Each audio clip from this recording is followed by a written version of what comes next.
Bismillahirrahmanirrahim. Assalamualaikum warahmatullahi wabarakatuh. Alhamdulillahil ahadis samad lam yalid wa lam yulad wa lam yakul lahu kufuwan ahad. Allahumma salli ala Muhammad afsahi manatika biddad wa alihi wa ashabihi ila yaumil wa'ad amma ba'd. Para pemirsa yang budiman, kali ini kita akan bicara tentang pelajaran yang bisa kita petik dari sebuah perang besar yang terjadi dalam sejarah Islam yang disebut dengan perang Ain Jalut. Ada sebuah perang yang terjadi antara umat Islam, khususnya antara pasukan Islam dari dinasti Mamluk dengan pasukan Mongol, yang itu dianggap sebagai salah satu perang terbesar yang terjadi dalam sejarah Islam. Dalam sejarah minimal ada 3 perang besar yang memiliki dampak hebat dalam perjalanan sejarah umat Islam. Yang hebatnya ketiga perang ini terjadi di bulan Ramadan. Pertama, perang Badar. Perang Badar ini perang terbesar dalam sejarah. Kita ketika itu baru jumlah umat Islam pasukannya cuma 300 orang kurang lebih. Pasukan kafir Quraisy itu ribuan, lebih 1000 dengan pasukan yang sangat lengkap. Sementara kita dengan persenjataan yang dilengkapi dengan persenjataan yang sederhana. Yang memang rencana awal tidak berperang, hanya ekspedisi saja. Dan itu terjadi di bulan Ramadan tahun pertama Hijriah. Yang kedua, penaklukan kota Makkah yang terjadi tahun 8 Hijriah, itu di bulan Ramadan juga. Nabi dan para sahabat, konon katanya sekitar 8.000 pasukan, dan mengatakan 10.000, itu berjalan dari Madinah untuk menaklukkan kota Makkah, dan kota Makkah takluk tanpa setetes darah pun yang tertumpah. Dan itu terjadi di bulan Ramadan tahun 8 Hijriah. Yang ketiga, perang Ain Jalut yang juga terjadi di bulan Ramadan, yang tepatnya di bulan September tahun 1260 Masehi. Perang ini terjadi di suatu tempat di kawasan Palestina sekarang yang disebut dengan Ain Jalut. Perang ini dipimpin oleh seorang panglima yang bernama Saifuddin Qutus, dan juga didampingi oleh panglima lain namanya Baibars. Dan ini pemimpin Mamluk yang terkenal. Sejarahnya, ketika kota Baghdad dihancurkan oleh tentara Mongol di bawah pimpinan Hulagu Khan tahun 1258 Masehi, itu umat Islam diporak-porandakan. Tidak ada satu pun wilayah Islam kecuali wilayah itu jatuh ke tangan Mongol. Peradabannya dihancurkan, buku-bukunya dibakar, bahkan katanya Sungai Efrat dan Tigris itu hitam oleh tinta-tinta buku-buku yang ada di perpustakaan kota Baghdad itu.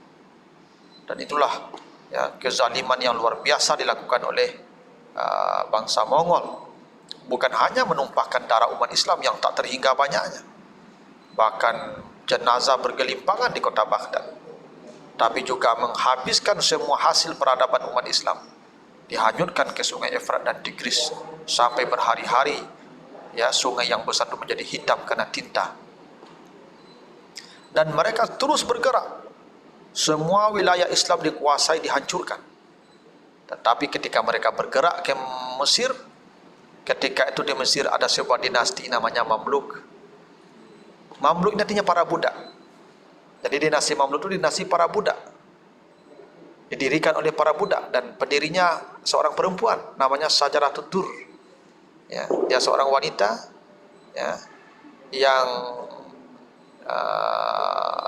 kemudian menikah dengan panglimanya, dan itulah yang menjadi pendiri dinasti Mamluk, dan raja-rajanya para budak. Karena memang mereka terlatih dulu di camp-camp penampungan, mereka dilatih untuk berperang, lalu kemudian mereka menjadi pasukan-pasukan tangguh. Mongol seakan-akan tak terkalahkan. Sekian tahun dia berjalan ke sana kemari untuk menghancurkan umat Islam. Dan tak ada satupun kekuatan yang bisa membendung kekuatan Mongol ini. Hingga sandungannya adalah pasukan Mamluk yang dipimpin oleh Saifuddin Qutuz dan Baibars. Pasukan Mongol yang gagah berani, yang bengis, yang seakan tak terkalahkan, dibuat tak berdaya oleh pasukan Mamluk.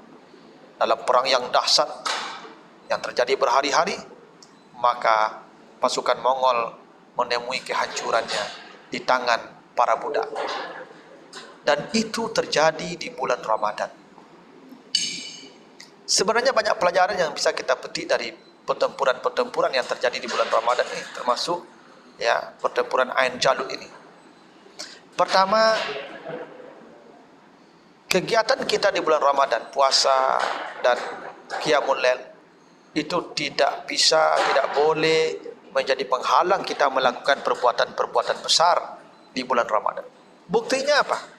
Perang Badar, tidak ada yang lebih hebat dari itu, terjadi di bulan Ramadan, walaupun ketika itu masih belum puasa, karena puasa terjadi setelah Perang Badar. Tapi penaklukan kota Makkah itu sudah puasa, terjadi di bulan Ramadan, dan para sahabat berjalan kaki dari Madinah ke Makkah, walaupun di satu kasus ya, Nabi kemudian berbuka di tengah perjalanan itu dan diikuti oleh para sahabat ketika memang kondisi sudah sangat berat dirasakan perjalanan itu. Dan yang ketiga, ini perang Ain Jalut yang terjadi di bulan Ramadan. Karena itu, jangan jadikan Ramadan sebagai dalil, sebagai alasan mengurangi aktivitas. Ini mahasiswa banyak yang minta libur, banyak yang minta dikurangi jam belajarnya. Kenapa? Karena alasannya sedang berpuasa. Pegawai-pegawai juga begitu, dikurangi jamnya karena alasan puasa.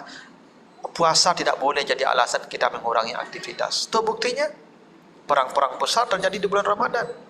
Bahkan sejarah membuktikan Indonesia merdeka 17 Agustus itu tahun 45 itu pas di bulan Ramadan, hari Jumat. Betapa Ramadan itu membawa berkah. Ya, kemenangan-kemenangan besar itu ada di bulan Ramadan. Itu kenapanya? Itu kenapa Ramadan itu hari kemenangan. Nyata? Makanya minal aidin wal faizin. Betul. Banyak kemenangan diperoleh di bulan Ramadan ini. Bukan hanya kemenangan pribadi, personal. Bukan hanya kemenangan spiritual, tapi juga kemenangan yang bersifat komunal. Ya, kemenangan yang bersifat duniawi akan diperoleh dengan Ramadan ini. Karena itu perang Ain Jalut menjadikan bukti kepada kita bahwa ya, Ramadan tidak jadi alasan untuk kita melakukan perkara hebat dan besar. Dan perang-perang yang lain ya, seperti perang Badar, perang penaklukan kota Makkah, itu juga syarat dengan nilai, dengan perjuangan. Itu kenapa Nabi mengatakan setelah perang Badar, Nabi berkata kita baru kembali dari perang kecil dan kita akan menghadapi perang besar. Sahabat bertanya, ya Rasulullah, masih adakah perang yang lebih besar dari ini? Kami tidak pernah menduga ada lagi perang yang lebih hebat dari ini.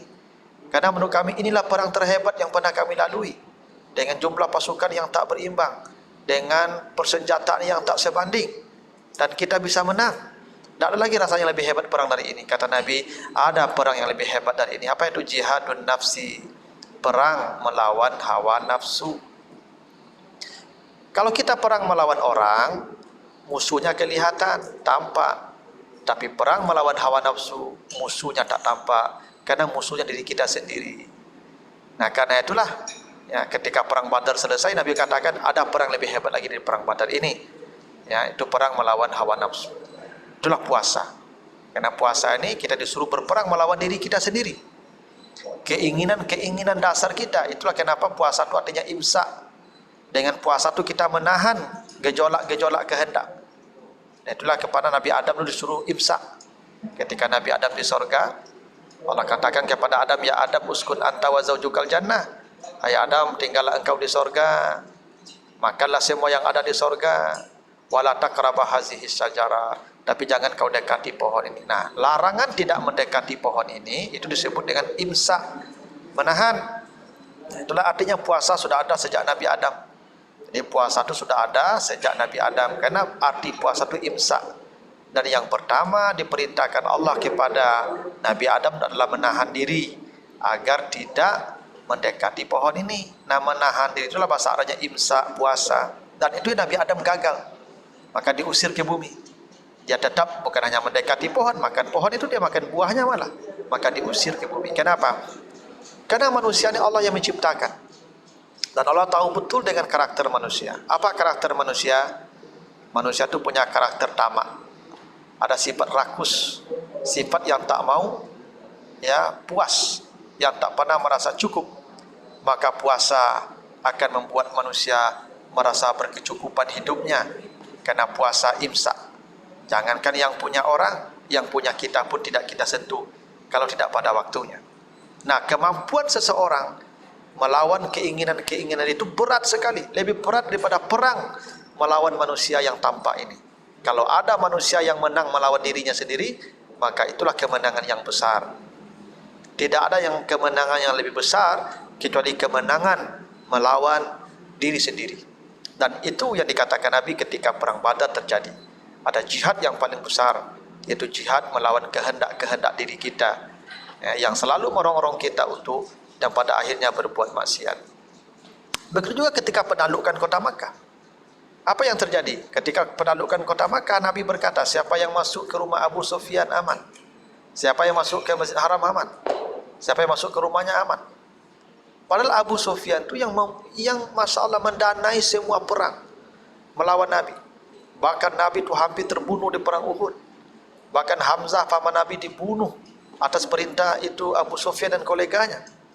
Harusnya Nabi ketika ditaklukkan kota Makkah, beliau orang pertama yang beliau cari itu adalah Abu Sufyan. Kenapa?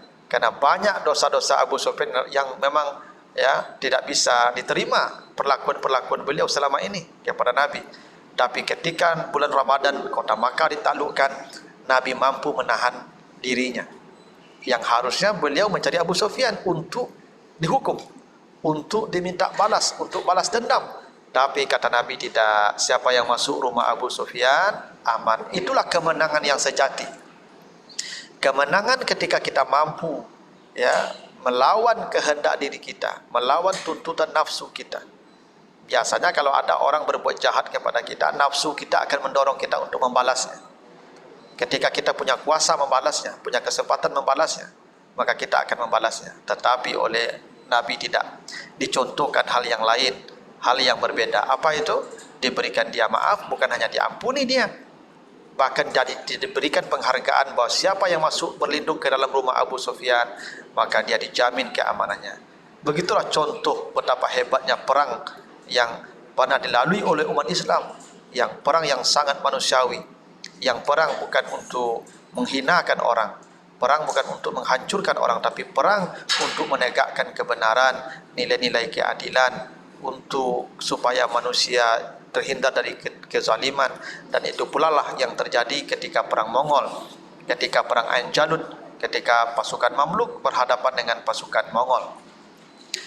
Kemenangan sejati sebetulnya adalah bukan hancurnya Mongol, tetapi berhentinya kezaliman. Bahwa tidak pernah ada kezaliman yang permanen di muka bumi. Kezaliman sehebat apapun pada waktunya akan rontok, akan hancur oleh sebuah kekuatan yang boleh jadi kekuatannya rendah, ringan atau kecil. Makanya Mamluk itu sebuah kerajaan yang dipimpin oleh bukan orang-orang hebat, para budak. Tapi justru Mongol yang gagah berani hancur dan takluk di tangan para budak. Anda yang sedang berkuasa hari ini, jangan merasa sombong dengan kekuasaan Anda. Jika Anda tidak tersentuh kekalahan, tidak tersentuh hukum, maka jangan berbuat semena-mena, karena pada waktunya kehancuran Anda akan datang. Dan sejarah telah membuktikan itu. Tidak ada yang lebih hebat dan lebih kuat dari bangsa Mongol, tapi kemudian kehancurannya ada di tangan para budak. Ada yang sedang berkuasa, memimpinlah dengan adil.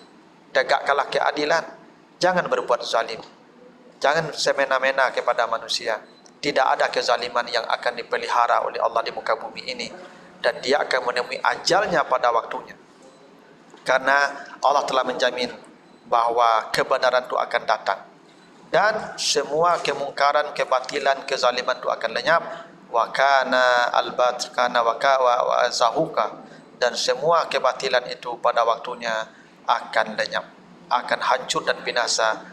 Bahkan lihat tuh Fir'aun, dia mencoba menjaga eksistensi kezalimannya, tapi justru kehancurannya dia pelihara sendiri. Dia membesarkan Musa dengan tangannya sendiri, orang yang akan menghancurkan kekuasaannya, dan dia tidak sadar bahwa dia sedang memelihara orang yang sedang menghancurkan dia.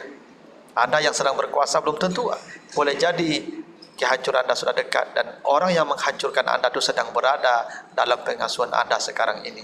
Itulah hebatnya rencana Allah. Orang yang menghancurkan Firaun bukan orang lain, bukan orang datang di luar dirinya, tapi Musa yang hidup di istananya, yang dia biayai hidupnya, yang dia pelihara dengan tangannya sendiri. Disitulah Allah rencanakan kehancuran dia. Tidak ada kezaliman, tidak ada kemungkaran yang kekal abadi di muka bumi. Dan perang Ain Jalut mengajarkan kita tentang pelajaran yang demikian. Maka yang zalim segeralah bertobat, minta maaflah kepada manusia sebelum Allah benar-benar menghancurkan Anda oleh hal-hal yang mungkin tidak Anda duga sama sekali. Begitu yang bisa kita bahas tentang perang Ain Jalut. Mudah-mudahan kita mendapat pelajaran daripadanya. Lebih kurang mohon maaf. Wassalamualaikum warahmatullahi wabarakatuh.